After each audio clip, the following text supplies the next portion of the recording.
don't know, but I didn't know until I lived here for a while, is we have deep, rich German heritage in San Antonio as well. In the mid-1800s, about 40,000 Germans immigrated to Texas. I'll talk about that a little more in a bit, but I bring it up now because of this building right here, the Casino Club building. The Casino Club opened up in 1927. It was never a casino. What it was built by members of our community of German descent, and they used it as a social center. Now it's a restaurant here on the first two levels up on top of the apartment building.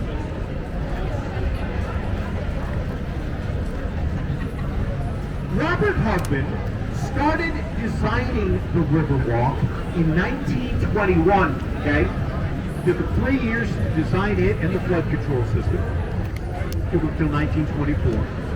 And then another 17 years before the Riverwalk actually opened. A few obstacles along the way, a stock market crash, depression, among other things. But it did open in 1941. And when it opened, it wasn't like people were going like, wow, I can't wait to put something down here. No, people were going more like, that thing's going to flood. I'm not putting anything down. Right? So Hugman, the architect, probably went, oh boy. And now he relocates his office right here to the base of this cylindrical building here on the right, the former Riverside building built in 1895. You see his name up there on the balcony. You see his little head over there by the steps. What he was trying to say is, look, I built a flood control system. The Riverwalk is not going to flood. I put my office down here. I put my business down here. You can do as well. It's safe. So, that kind of greased the skids. The first restaurant, this one right here, Casarillo. Casarillo opened up in 1946, the first to have Riverside. Still owned by the same family. On the left side of the boat, up on the street, left side of the boat, there's a twisty, turny red thing up there. See that about 40 yards away? That is the Torch of Friendship. That is a gift to us from Mexico. An artist by the name of Sebastian created that, and it's been up there since 2002.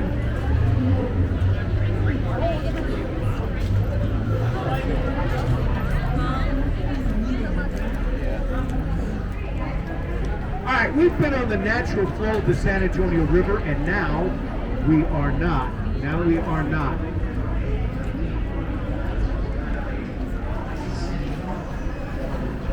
In here, we are entering what we call the man-made extension.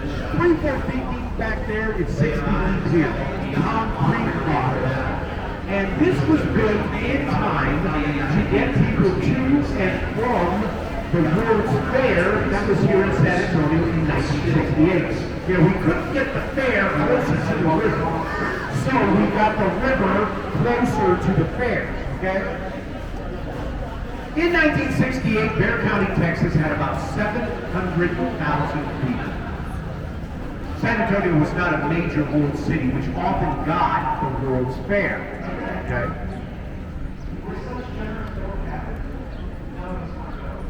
But we got it, and we really took advantage of it.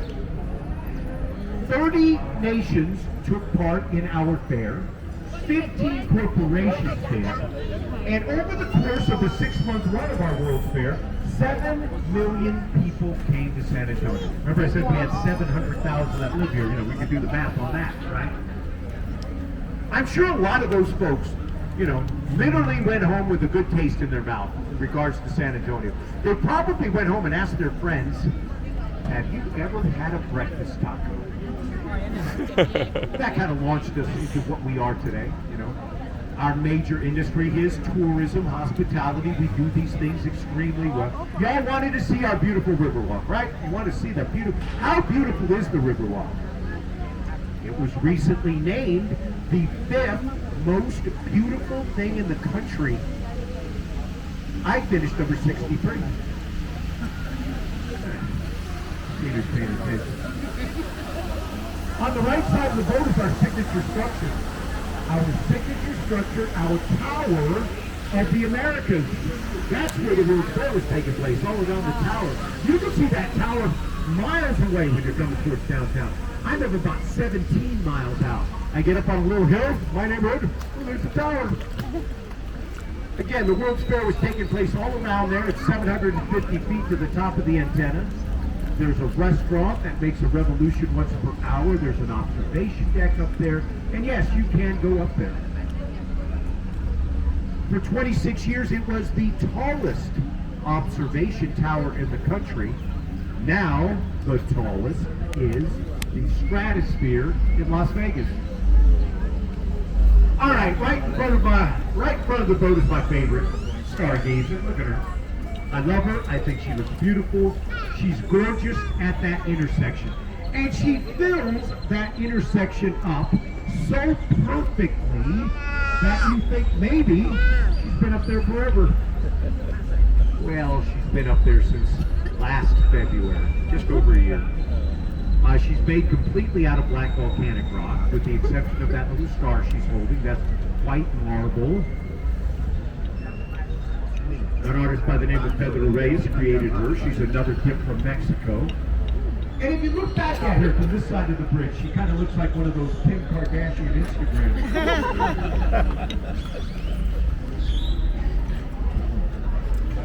All right, folks, we are heading into the most dangerous part of the Riverwalk. And yes, we do have a dangerous part. Well, we're in here right now. It is dangerous to your wallet back here, because we're heading into the River Center Mall. The River Center Mall opened up in 1988. It is San Antonio's third largest mall, but I always say it's the first coolest, because it's got a river and it's got a lagoon right in the middle of it. There are over 120 shops and restaurants. There's 8 restaurants at river level. There's a food court there. There's all kinds of stuff for kids to do. Look over there in the lower right corner. There's like some kids on bungee cords. If you look way up high, there's all kinds of stuff that kids can climb on up there. There's a couple of different movie theaters in there, including an IMAX theater. There's an aquarium in there. And there is also a Legoland in there. Now, I have lived in San Antonio now for a combined 22 years. How many times do you think I have been in River Central Mall? 0. I've never been in there. Now, yesterday was my 22nd wedding anniversary. My wife, she loves the mall. She makes me go to the mall. Oh boy.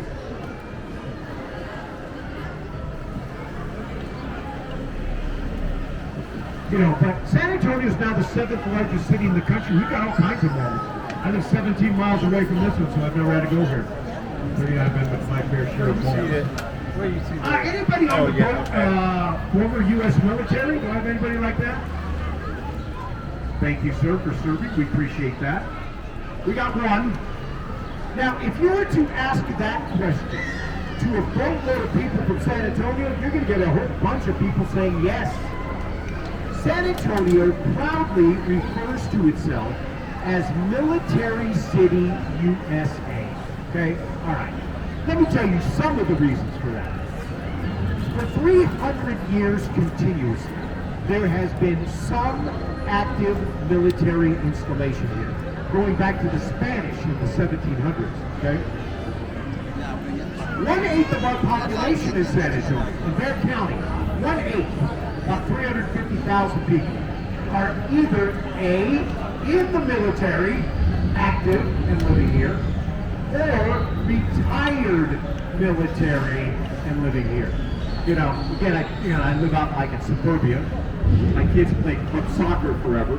I have those parents where I live, they're either in the military or former military. When I first moved to San Antonio in 1992, there were 5 active military bases in the city limits. 5. We're down to 4. One of them is Lackland Air Force Base. Anybody know anybody who's been in the Air Force? Okay. Now, everybody that joins the United States Air Force, outside of the officers program, they all do their basic training here in San Antonio at Lackland Air Force Base. Out of Los Angeles, California, in 1955, my dad was at Lackland Air Force Base. All right, San Antonio, St. Anthony. What does the guy look like? Well, he looked just like that. See him right there? Not that kid. San Antonio de Padua. Padua is a little town in Portugal. San Antonio is from that town. He lived there in the 12th century. He's the patron saint of children. That's why he has that little child. And Portugal gave us